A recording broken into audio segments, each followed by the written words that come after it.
ಕಾರಣ ಅಂದರೆ ನಾನಿವತ್ತು ನನ್ನ ಮಕ್ಕಳು ಕಷ್ಟ ಅನುಭವಿಸ್ಬಾರ್ದು, ಚೆನ್ನಾಗಿ ಓದ್ಬೇಕಂತ ಹೇಳ್ಬಿಟ್ಟು ಆ ಹಿನ್ನೆಲೆಯಲ್ಲಿ ನಾವು ಕಾನ್ಸಂಟ್ರೇಟು ನಾವು ಇದು ಮಾಡ್ತೀವಿ.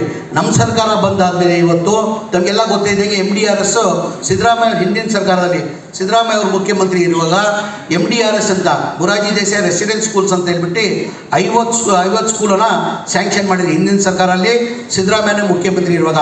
ಅದಾದಮೇಲೆ ಸಮ್ಮಿಶ್ರ ಸರ್ಕಾರ ಬಂತು, BJP ಸರ್ಕಾರ ಬಂತು, ಅವ್ರು ಒಂದು MDRS ಸ್ಕೂಲ್ ಸ್ಯಾಂಕ್ಷನ್ ಮಾಡಿಲ್ಲ.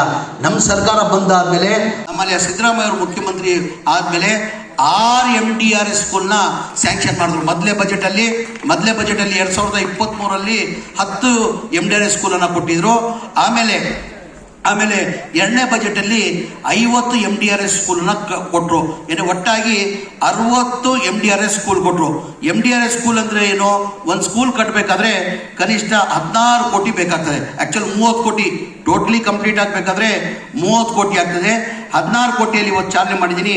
960 ಕೋಟಿ MDRS ಸ್ಕೂಲ್ಗೆ ಈ ವರ್ಷ ನಾವು ಹೋದ ವರ್ಷನೂ ಈ ವರ್ಷ ನಾವು ಕೊಟ್ಟಿದ್ದೀವಿ. ಅದೇ ರೀತಿ ಮೌಲಾನಾ ಅಬ್ದುಲ್ ಕಲಾಂ ಆಜಾದ್ ಸ್ಕೂಲನ್ನು ಬಜೆಟಲ್ಲಿ ಘೋಷಣೆ ಮಾಡಿದ್ದಾರೆ. ಒಂದು ಸ್ಕೂಲ್ ಕಟ್ಟಬೇಕಾದ್ರೆ ಮೌಲಾನಾ ಅಬ್ದುಲ್ ಕಲಾಂ ಆಜಾದ್ 5 ಕೋಟಿ ಆಗ್ತದೆ. 100 ಸ್ಕೂಲ್ ಅಂದರೆ ಅದು 5 ರೂಪಾಯಿ ಈ ಬಜೆಟಲ್ಲಿ ನಮ್ಗೆ ಕೊಟ್ಟಿದ್ದಾರೆ.